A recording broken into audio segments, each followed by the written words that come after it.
boobu dafa des ci xel mettital yi nag kenn mënu koo wax jeexal toujours ñu wax ko mettital yaram am na mettital xel am na mettital bi sax ci wàllu koom-koomam am na dem na sax ba suñu xale jigéen ñi ñu téeméer ñu sëy ñu ngi leen a jox mettital boo xam ne dafa dem dunda ñëw na ci xale jigéen ñi ñoo jongal yii yëpp yi mettital yoo xam ne la dañoo jonkuwante moom toujours kon fukki fan ak juróom benn yi am na solo torop am na solo torop ci ñun ñëpp xawaay ñun ñëpp am nañ fa lu ñuy war a liggéey gis nañ bàjjee ni ci télé bi déglu nañ leen wax nañ wax yu am solo te foog naa ne buñ ne mettital yi li tax ñuy gën a eete mooy su amee waru koo noppee nañ lay bàyyi nappal yi si ron la ni fuñ ko déggee ne am na rek nañ leen tas xibaar bi soo foogee ne boo demee ci police yi dinañ ne maa ko fi bu yaa ko fi wax non ba baa ngi ni ñun ñëpp ñu ngi jàkkaarloo moom 1313 bi lu set wecc mun nga koo use nga wax nga bëgg a wala sax nga tegal ak fogal kenn si bàjjen ni rek nga ne ko lii moo ma jaaxal lii laa gis te bëgg naa ñu wax ci ñoom dinañ ci wax nañ leen wax ne nañ leen fàtte ne su ma yoon nekk ci faale woo bul faale bul toppatoo bul suulaale jamono boobu bees la dañ war a wax te dañ war a ee nit ñi war a foog a bunte yi war a gis ne ñi amee lu waay di ko saama nañ lu waay te doxal nañ lu waay ni mu war a demee kon fu mu ne nii dinaa oo Fallou Sow moom mu wax ñu tuuti rek mu tënkal ñu rek projet yi peace building bi saxal jàmm bu UNDP lan a ko tax a jóg ak lan moo ko gisee ñu dalal leen ak jàmm ñu toog ñun ñëpp ñu bokk ci waxtaan bi jërëjëf. ku nga xam ne moo waral jataay bi tey ndax moo ñu fi dajale muy soxna Aïssa Baldes executive director Paradise Foundation waaye ñu ngi nuyu tamit ku nga xam ne moo yore toogu jigéen ñi fii ci réewi Gambia muy madame Die ñu toog ak ñin fii nii di nuyu tamit ku nga xam ne moo fi toogal ministre bu nga xam ne moo saytu wàlli jigéen ñi waaye moo saytu tam wàlli ñu nga xam ne yàlla dafa des seen loxo jotu seen gannaaw fii ci réewi Gambia waaye tamit ñoo saytu wàlli góor ñi muy janda muy madame Néné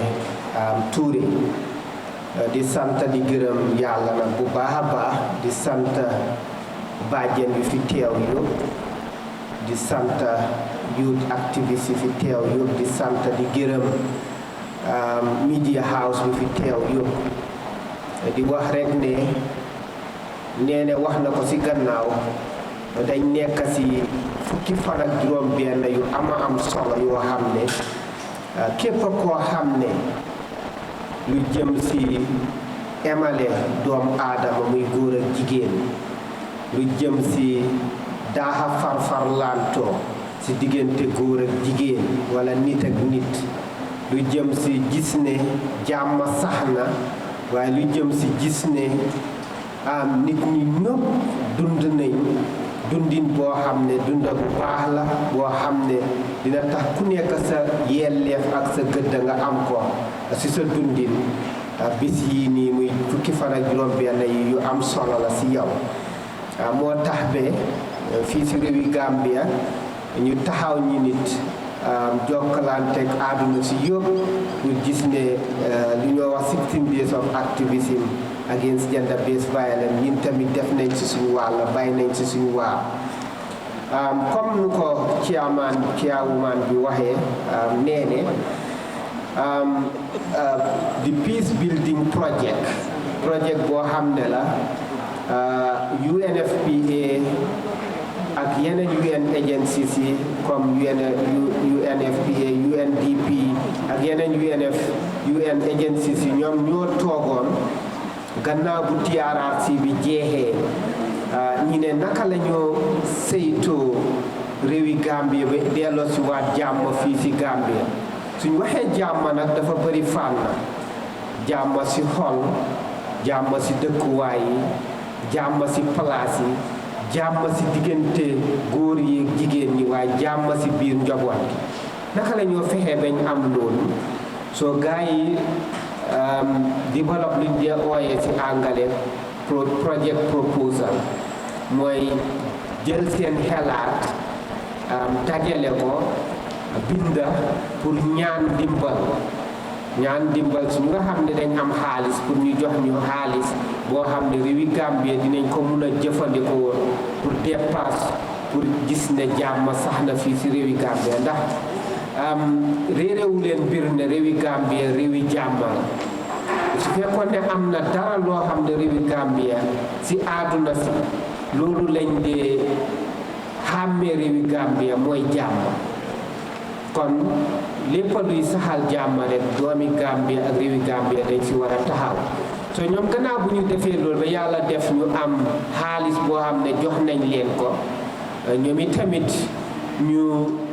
ne dañoo liggéey ak nguur gi waaye liggéey ak nguur yu ndaw yi yu mel ni Paradise Foundation ak ñeneen nguur yu ndaw yi pour gis ne jàmm sax na loolu moo jur tey programme bii nga xam ne ñu ngi koo def benn la si yenn yu nga xam ne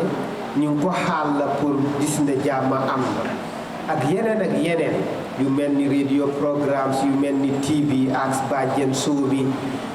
ak yu mel ni network bi activités yu ñoo def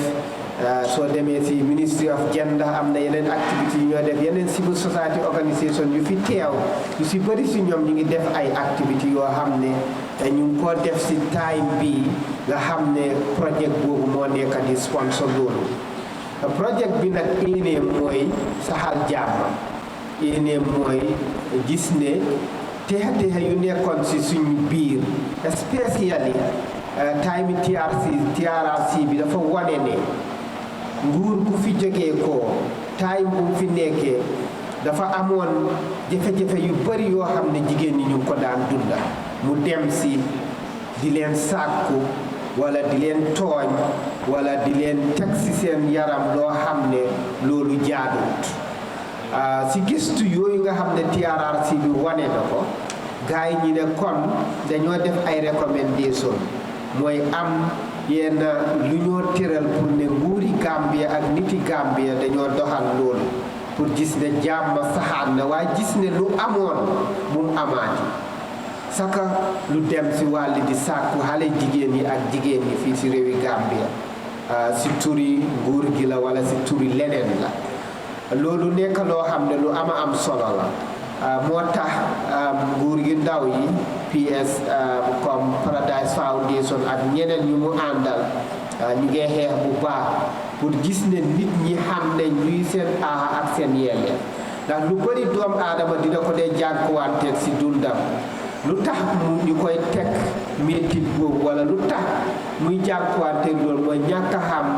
luy yelleefam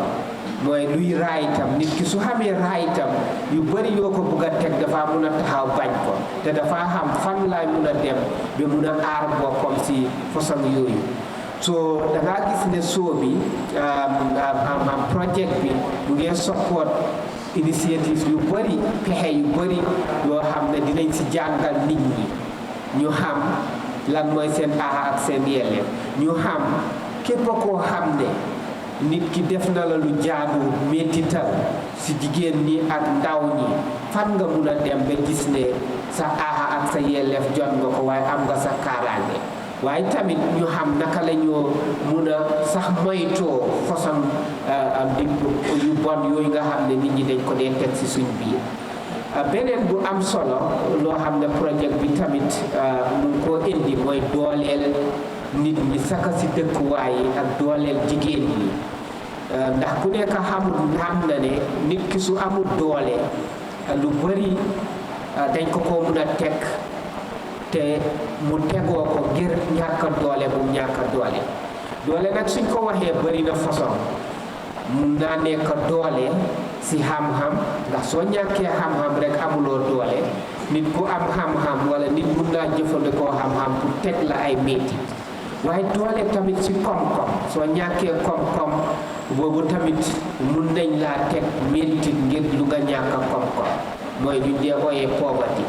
waaye mun ngaa tamit ñàkk doole si ñàkk xibaar mooy information bi nga xam ne war nga koo am pour jëfandikoo ko pour mun a aar sa bopp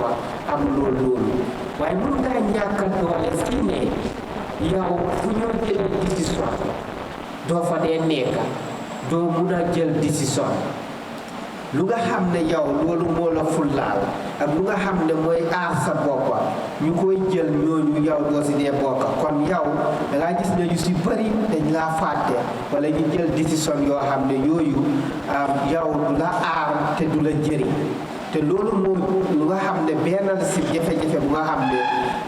jigéen ñi Gambie ñu ngi ko jànkuwante because da ngaa gis ne place yu bëri yoo xam ne ñu ngi si réewi Gambie bi yoo xam ne foofu lañ dee méegee décision jigéen ñi nekkuñ fa wala amuñ doole foofu ba mun a influence décision bi kon loolu projet bi tamit benn si fànn yu may def mooy dooleel jigéen ñi pour ñu mun a bokk si lu ñoo wax participation in decision making muy yu am solo so projet bi nag ñin network bi against gender based violence ak Paradise Foundation together with gender platform peace yaakaar justice ak yi ñu ngi see def yëngatu bu am doole gannaaw buñ jëlee dépasse bi si UNDP di leen sant ñoom itam di leen gërëm bu baax di santaat di gërëm bu baax Aïcha si initiation yu baax yi nga xam ne mu ngi koo def ngir dooleel suñu yaay yi ak suñu tànta yi si biir gox yi pour ñooñu di mun a taxaw di aar xale yi di aar jigéen ñi waaye ifin di aar sax góor ñu nga xam ne xëj na ñoom itamit façon jafe-jafe yi ñu ngi koo jànkuwante soo gisee nag suñu wax lu bari du dee dem si fànni góor yi lu ko waral mooy réewi Gambia dañ gis ne doole yi yëpp góor yee ko yore su ñëwee si political power bi muy ñu nga xam ne ñoo yore nguur mi di decide soo ko seetee góor ñaa fa nekk ñooy decide su ñëwee si religious power bi ñu yore diine ji di decide góor yaa fa nekk su ñëwee si economic power bi ñu amee xaalis bi fii di decide si xaalis bi góor ñaa fa ëppee su ñëwee si social cultural power bi góor ñi tamit ñoo fa ëppee kon góor ñi ñoo am doole bi ba pare yàlla tam dafa sédda góor ñi ne su ñëwee si kàttani yaram ak doole yaram góor ñi ko ëppal yu si gën a bëri jigéen ñi kon da ngaa gis ne góor ñi ñoo yore doole yi yëpp soo si kaw loolu doomu aadama su amee doole su oytuwul rek jëfandikoo xelam rek dina def lu ñoo wax abuse mooy dina toraxal wala mu lor ñeneen ngir jëfandikoo dooleem boobu te loolu moo nekk di xew moo tax jigéen ñu bëri fii si réewi Gambia dañ dee am métital yu bëri yoo xam ne ay góor ñoo leen ko dee teg loolu nag neexut waaye foog ñu wax ko ñun góor ñi suma maas gi ak ñeneen ñi ñuy xoolaat naka la ñoo jëflante ñi nag jigéen ñi pour mun a gis ne jigéen ñi suñu yaay lañ jigéen ñi ñooy suñu doom yu jigéen ñi ñooy suñu tànta yi ñooy suñu jabar yi kon dañ war a nekk ak ñoom si jàmma di leen aar ñu ñoo aar di leen bégal ñu ñoo bégal ba nga xam ne jàmma dina taxaw fii si réewi Gambia kon projet bi si gàttal loolu la ñëw pour def ñi ngi sant di gërëm ñëpp di gàttal rek kàddu gi gën a gudd na di wax rek jërëjëf jëf suñ fi waxee leen loo xam ne rek ñaaw na ñu ngi leen di baalu wassalaamu aleykum wa rahmatullah. Without peace, there cannot be any development. Wherever there is violence, there is no peace. And violence can always lead to instability. Faru, what you said is right. The project is out to empower local structures, local communities, civil society organizations to go down to the grassroots and work closely with the grassroots in order to empower women.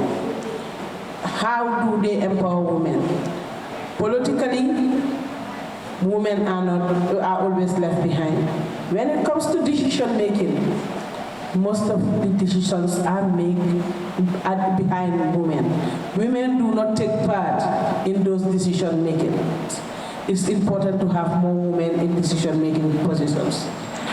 There are a lot of violences meted on women, but they don't report. Why don't they report? Because they don't have the power. Who has the power? The power still remains in the hands of men. Men still have control over women. That's why women are most of the time bullied. And looking at the closely knitted society that we have in this country, people are related. That's why whenever such violence happens, things go unreported or underreported. And at times when even it is reported, you go up to the middle of the case, families decide to withdraw, because there are always driving forces behind, trying to convince the survivors to withdraw. I'm looking at the team this year. It's stating that we unite, invest, and prevent violence, because there is need for more investment for survivors of GBV. The shelters are very limited. At times, you don't even have a place to house them, because there's only one shelter in this country, which is the Orange Center at Bakote. And how many people can it host? And sometimes you have cases happening all the way in the Upper River region. We have the one-stop centers at the hospitals, where you can just pop in and report your case whenever you are bullied. Then you will have a medical attention, you have the police, and you have the social worker. Because psychosocial support is also very important. Because sometimes, not only the survivor, but the family members are at times traumatized, and they need that psychosocial support. Therefore, it's very important for all of us to unite, come together, and try to end violence against women and girls. Even though we have violence being meted on men, but it's very limited. Most of the violences are meted on women and girls, and they suffer the most. So at this juncture, I would like to invite Mrs. Aisha Balde, the Executive Director of Paradise Foundation, to give a brief information on why it is important to advocate against sexual and gender-based violence, and why is it important to use songs, music, to end and advocate against gender-based violence. But don't forget, whenever you realize that violence is happening, call the helplines, 1313 199, using any GSM line that is readily available in front of you, and they are all free of charge. You will not pay anything. So Aisha, you are invited to the room. Bajen Die, also standing for the National Women's Council, we welcome you. We welcome all the people here present, including our beautiful musician, the female musicians that we will talk about briefly. Definitely we appreciate the support. My name is Aisha Balde, Executive Director of Paradise Foundation. We talked about Paradise Foundation several times. It's an affiliate of Paradise Suites Hotel that you are here. And what the owner, being a woman with 4 daughters, is always into giving and always into charity work. So we set up the foundation to support individuals and mostly women. So we, being a development worker, just branched out and used the opportunity to work full-time on the Paradise Foundation. And like Falu said, the work that we do involves a lot of things, and with the support of UNDP, Peace Building Project, we were able to launch or scale up the Ask Bajan. We started with 4 Bajans, you can see their pictures over there, and a talk show. But afterwards, we realized that the Bajans do more than just the talk show. People heard them and wanted to talk to them, and we realized their services are needed. We went to UNDP, wrote a proposal, and they approved to scale up the Bajans from 4 to 40 now, nationwide. which is a big plus, because that has enabled us to reach out to the communities and fight against gender-based violence. And when we actually set up the budgets and we scaled up, we needed to communicate, create awareness. That's when we reach out to Sambu, who is a dear sister, Mariam too, and my sister, and my daughter, Awa. So, and ask them about creating awareness. And the beauty of it being a woman, and also they were mostly so happy to get on board. As you know, projects, we always have limited budgets. We always pull here and there. But we went through everything. We wanted to do a good work, but enrich the community, but with good messages, good visual, audiovisual, and sounds that would be appreciated. And definitely lots of efforts was put into it, and we have a good product for everyone to enjoy, but then learn from as well. The reason for coming up with the songs was mainly to address issues of gender-based violence. I think my colleagues Eden Nene Ofalo alluded to the fact that women don't speak out. Why? Because sometimes the violence is conducted by a family member. It could be an uncle, a brother, or even the father. So, and the first thing that comes to mind is don't break up the family. As a result, women keep quiet. In the society, there are lots of norms that have been normalized. And one of the everyday violence that we face, and at Paradise Foundation, our 1313 line, the main calls that we get are marital issues, domestic violence. Women being left abandoned with their kids to fend for themselves. I'm sure someone would say, why is that a violence? That's just abandonment. It's a violence because the children are left behind with sometimes they don't even have schooling, no food to eat. And if they were living in the compound of the household of the marital household, they're asked to leave, and the woman has to start. In most cases, those women were not educated or don't have any means of income. And what that means is you have to start from scratch with 3 or 4 kids. Where do you go? It happens every day to a point that we have normalized it. When people see that, we always feel sorry and have ndeysan, but we move on. Because of a normal. But behind it, there's trauma, there's kids involved, and it affects their life, and the cycle goes on.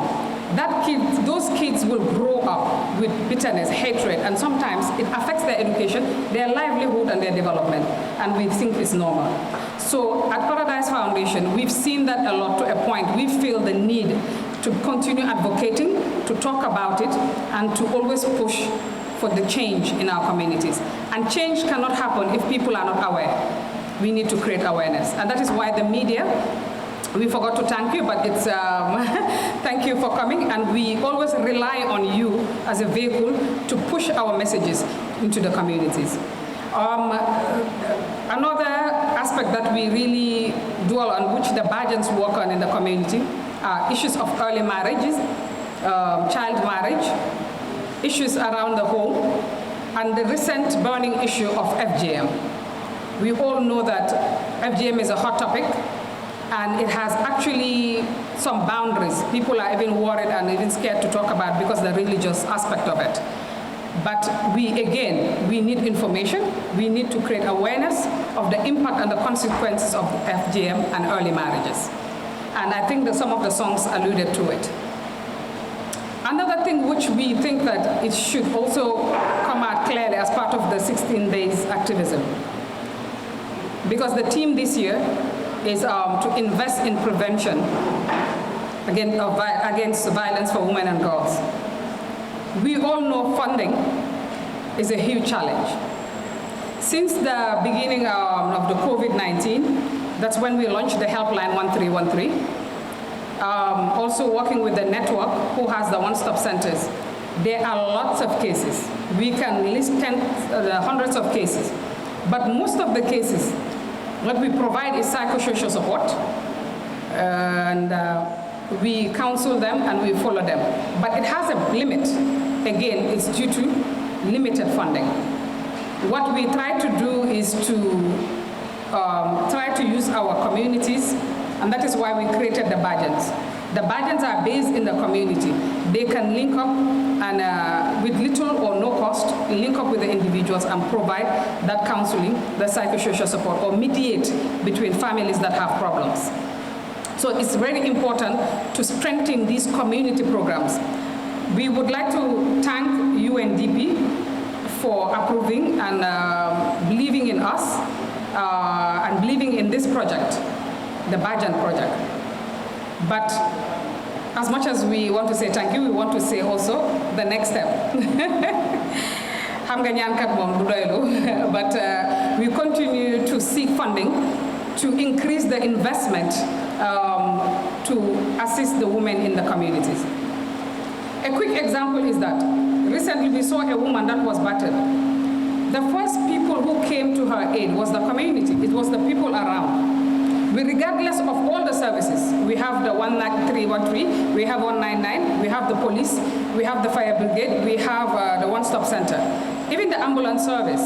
But the first response is the community. That is why it's important to look into the issues of the Bajans and other concepts in the community to scale them up, to be able to help bring about peace and try to end violence. We all know these services that we talk about. There are lots of services in this country, and it has improved a lot. 10 years ago, we wouldn't be sitting here talking about gender-based violence, but it was happening. It's because there was little or minimum services available. Now we have an array of services in the country, but we need to create awareness. And we need to make sure that those services are strengthened for people to access and they continue having support. One of the key partners who actually we also have to thank is the Gambia Police Force. We have a team of police force that we work with on the Paradise Foundation, and definitely, even if it's at 12 midnight, we call them to answer to a call, they will respond. Yes, there are limitations. Yes, there are lots of gaps, but we still have policemen and women who are committed to providing the service to the women. And definitely we want to salute them and say a big thank you to them. And of course, the DSW, under the Ministry of Gender, we work with them, social welfare. They also support the women. But it's not enough. We really need funding. And under the leadership of Bajen DA, National Women's Council, I think they call SASREC, so you can take that up. Because not only the donors, but I think government needs to really invest in these services because it impacts on the lives of women and girls. And women and girls, as we know, are the future. Thank you very much. I just maybe summarize a little in Wolof. maa ngi leen delloo njukkal di jaajëfal ñëpp ñu fi teew di leen sant xaaral ma dooree ko si media bi dama moom laa waroon a dooree alia wante si olof ma delloo si media bi because ñoom ñoo tax suñu liggéey yomba communication bi lu ñu am ñoom ñoo ko partagé bi nga xamante ne ñëpp jot si te ñun suñu liggéey luñ bëgg a mooy nit ñi jot si lu ñoo wax di delloo njukkal di jaajëfal Fallou Sow Mr Fallou moo head network bi te suñ ko oo te saa yuñ soxlee rek dinañu jàppale Badiane ne tamit moom sax duma ko gërëm di te ñun ñëpp ñu ñoo bokk liggéey bi di jàppalante si under Ministry of Gender Badiane DA Badiane la ba pare teg si moom moo nekk si mbootaayu jigéen ñi moo head mbootaayu jigéen ñi yëpp Gambia te rôle am dafa important si taxawaayu jigéen ñi so ñu ko delloo njukkal ba pare di ko jox dénka suñ yóbbante yëpp su ko defee mu jàppale ñu si pour ñu gën ñoo dooleel di gërëm Badiane yi fi teew di gërëm Awa suma doom Sambu ak Mariam tey xawaay bi du lenn wante pour celebrate 16 days of activism against gender-based violence aduna bi yëpp a ngi koo feetu ndax feet lañ koy ooye ndax waxtaan lañ ko ooye wante ñu ngi ko fésal pour rek wane ne xeex bi against gender based violence tey la gën a yokku after COVID-19 gis nañ ne nomba yaa ngee yokku comme su wàññeekoo rek dañ seetlu ne jigéen ñi si la problème yi day gën a jóg jafe-jafe yi si kër yi day gën a jóg njaboot gi di tëj waajur yi te yëpp su amee si jigéen ñi la moo ko so jot na pour ñu gën a create awareness pour ñu waxtaan di dooleel information moo tax ñu create woy bi pour génne information yoo xam ne nit ñi gën a xam seen aha ak seen yelef si biir kër yi nuñ ko daan waxee soo seetee fukki at si gannaaw duñ toog man de mayuñu sax pour ñu toog di waxtaanee nii du ne gender based violence amutoon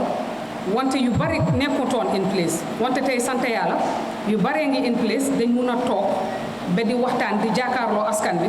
ba di am ay bàjjen si gox yi si community bi as bàjjen boo xamante ne dafa doore woon ñeneent ba léegi 40 la am na ñu fi teew ñu ngi leen a nuyu am na ñeneen ñi mënuñoo ñëw ndigte dañ sore waaw tey nag moom wax bi dugg dem bi te xaw na ñëw leet wante ñu ngi jaajëfal ñëpp di ñaan nguur gi di ñaan doono yi ñu gën a bàyyi xel si suñ liggéey bi ñun soo gisee ñu gën a jóg mooy askan bi soo gisee ñu teg bàjjen yi pour rek xeex bi dem si community bi bàjjen yi ñoom ñoo gën a jege nit ñi si community bi ñu waxtaana askan bi waxtaana njaboot bi ba pare su fekkee ne jafe-jafe am na ñun njëkk a wallu bala moo ñëw si police bala moo ñëw si 1313 bala moo ñëw si lopitaan yi ndaxte ñëpp xam nañ ne jigéen bu jëkkëram gaañoon bu yàggu su du toon neighbors yi su du toon dëkkandoor yi su du toon ñu fa nekkoon ak am na bàjjen yu ko seeti lan la mu xewee dafa mënoon naa nekk si àll bi foofu kenn du yëg lu xew ndaxte police sori na fa lopitaan sori na fa kon liggéeyu community waruñ koo xeeb liggéeyu askan bi waruñ koo xeeb sakkatuma bàjjen xam naa si kanam tuuti Mariama dina leen gën a wax rôle yi bàjjen pour ñu gën a understand lu tax ñu ne bàjjen ak woy yu ñu tax ñuy woyal bàjjen yépp pour fesal liggéeyi bàjjen ba pare fesal tam liggéeyi Paradise Foundation ak yeneen civil society yoo xam ne ñoo nekk si biir réew ñu ngi leen a jaajëfal di leen wax thank you very much te appreciate nañ seen ñëw bi. tasaare ko ci fànn bi ñu ko war a tasaare su xibaar bi gënee tasaaroo rek liggéey bi dina gën a yombal parce que ñu ne réeroo amul ñàkk a waxtaan am ñeena yaa ngi noppee métital yi ñoo am ndig amul su ewee fan la ñoo war a fukka waaye yaakaar naa ne xibaar yi di dem nii ak ñi nga xam ne def lañ woy yi li ñuy wax buñ dégloo woy yi dinañ ci taataan lu bari te dina gën a indi ñi pour ñu xam fan la gaay yi war a fukka buñ gisee métital a ngee am wala su dee sax dal na leen kon fu mu ne nii dinaa jox may bi Mariama Thiam su ko defee moom mu won ñan musicien la fi nekk ak ku nekk lan la wax si biir woyam dinañu ko tinkal kon Mariama ma jox la may bi maa ngi leen a nuyu yéen ñëpp ku fi nekk sa tur ak sa sant di gërëm suñu bàjjen yu fi nekk ak suñu oncle yi di nuyu suma oncle Fallou ak ñoom anti Néné di nuyu suma yaay yu fi nekk yëpp comme nu ko anti Néné waxee foog naa jotaay bi tey am na solo trop parce que ñëpp leereewul ñu mbir ne ñu ngi si weer boo xam ne weer bu am solo la weer bi nga xam ne mooy dooleel jigéen mooy weer bi nga xam ne dañoo xeex ak yelleef bi nga xam ne moom la jigéen ñi ak ndaw ñi day jànkuwanteel si suñ biir kër yi suñ biir gox yi ak tamit si place liggéeykaay yi te bàjjen si biir liggéey yi dafa am solo surtout nag si weer bi nga xam ne moom lañ nekk di novembre di liggéey si 16 days of activism parce que liggéey bàjjen lu tax mu am solo foog naa suma anti wax nañ ko waaye pour ñu bamtuwaan ko rek parce que léegi jafe-jafe yu bëri yu jigéen ñi dee jànkuwanteel xëy na bala ñoo jot police bi wala département bu mel ni social welfare wala ñu jot département bu mel ni ministry of gender dafa xaw a jël time dafa xaw a yàgg waaye dañoo gis ne bàjjen yi nga xam ne ñoo nekk si gox yi ñi nekk nañ lu angale bi dee waxee first person in contact boo xam ne képp ki nga xam ne su dee am na sa jafe-jafe nga dem toog ak bàjjen waxtaan ak moom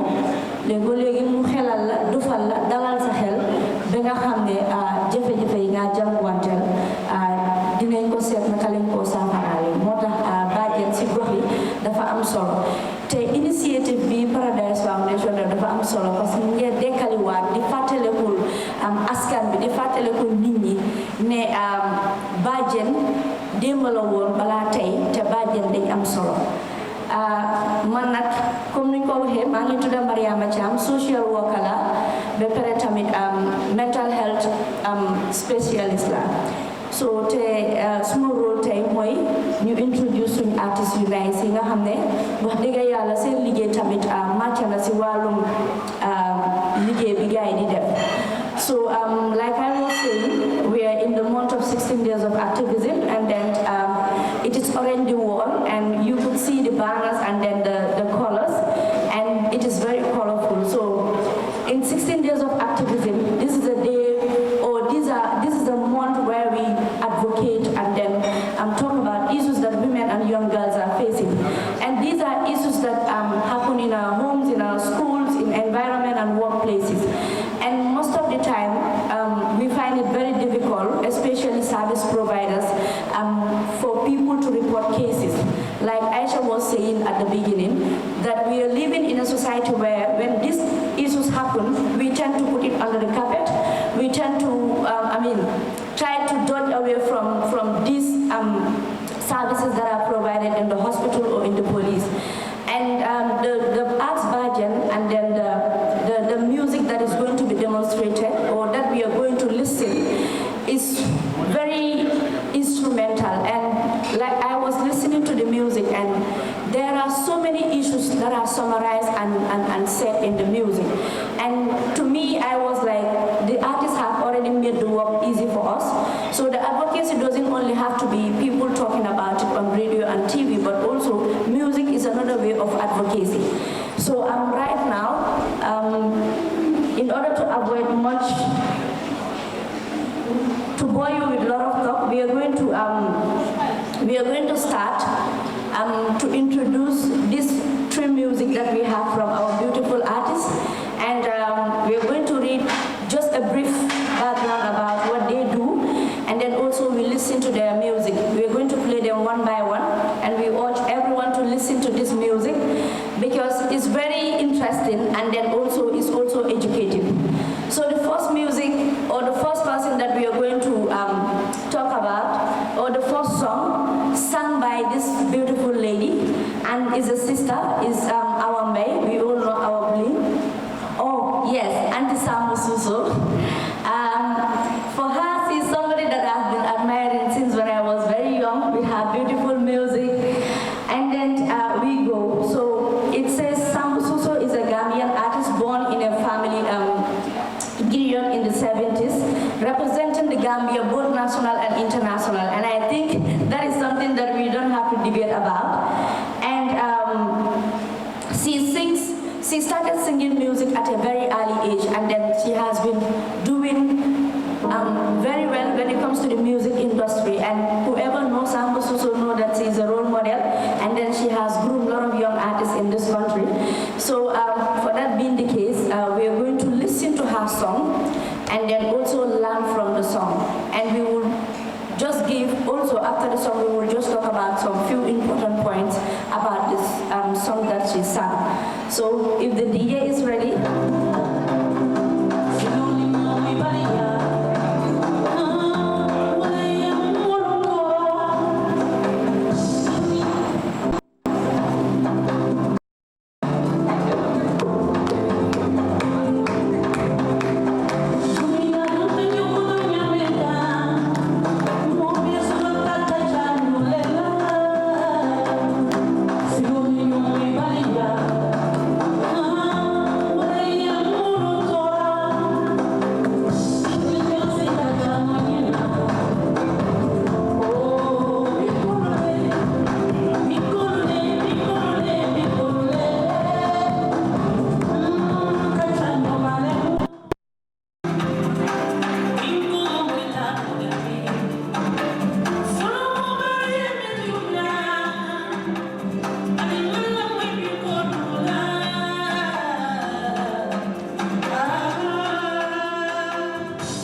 mo be ko da kara sew ko garba parce que mo be ay ko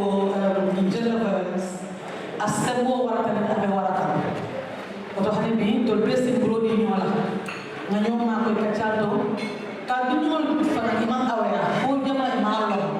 so fontol nalu bingolu nan di non katar ni fa wala ni kacha ako mi mo kacha ti wala na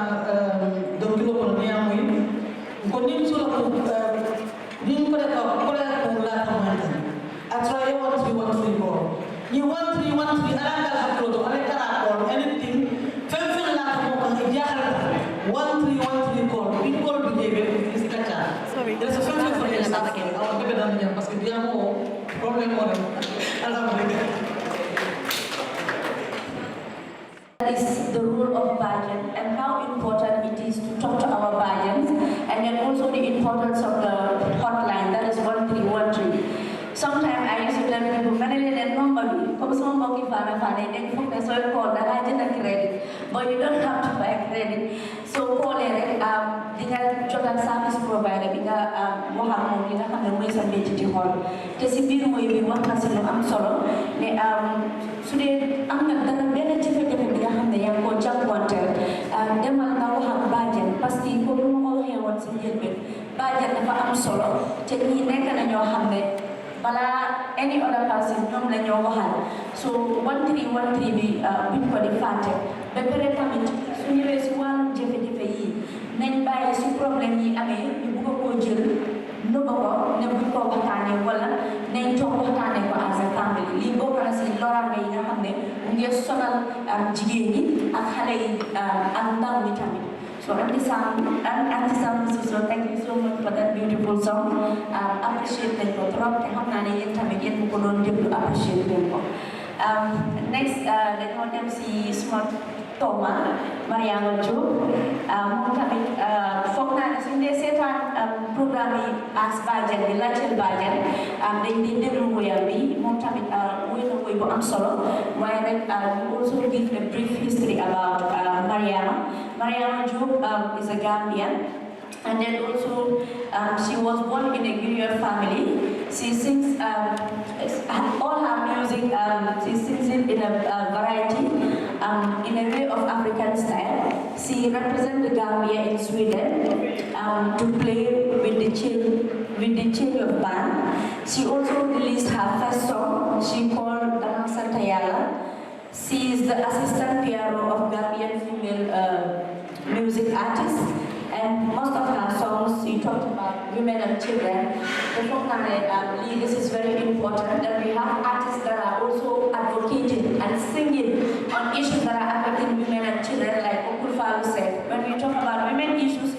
because they are the ones that are more vulnerable when it comes to issues of GBV. So DJ, if you are ready, we also listen to Mariama Diop's songs. But before that, can you give another big clap to Activism so because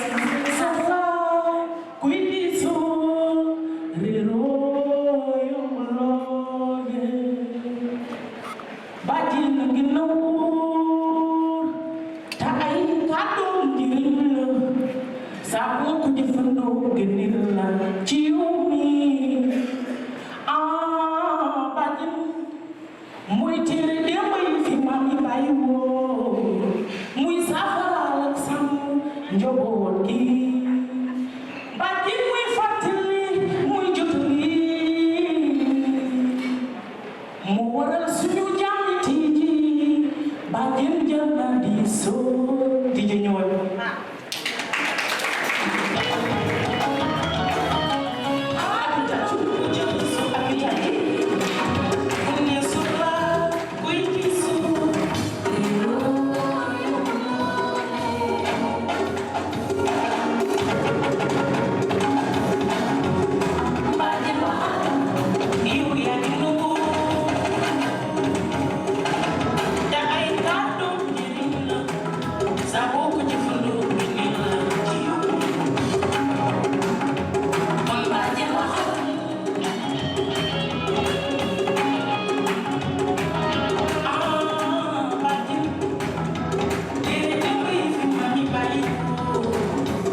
repeating what they said or what they have sung already. Why, come right the same thing la. Boyam bi amna solo wax ne bajen jar na waxal. Parce que foog naa ne léegi nombre bi moom jarul sax ñu ko répéter because 1313 moom foog naa ne léegi leer na si bopp ñëpp te képp ku toog fii rek yow tamit xam ne bàjjen nga muy bàjjen bu ndaw wala bàjjen bu mag yéen ñëpp bàjjen ngeen because at the end of the day ñun xale yi ñooy nekk si bàjjen yu bëri kon nag ñu bàyyi xel si kàddu yi bu baax a baax a baax. Auntie Mariama, thank you so much for the song, and we really appreciate it. And we also urge again our guardians, our teachers, our primary duty bearer that these are things that are affecting women, and then we keep advocating, we keep renewing our effort, and we will tell you that we will never relent as long as we are having support from UNDP and other agencies. So thank you so much, Mariama.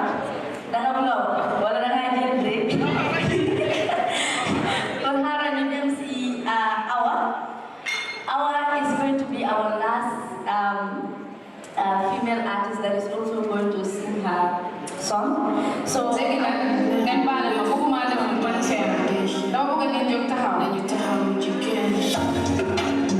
need you guys to get up. Let's do this together.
Okay, the strongest thing is to love yourself. Build your own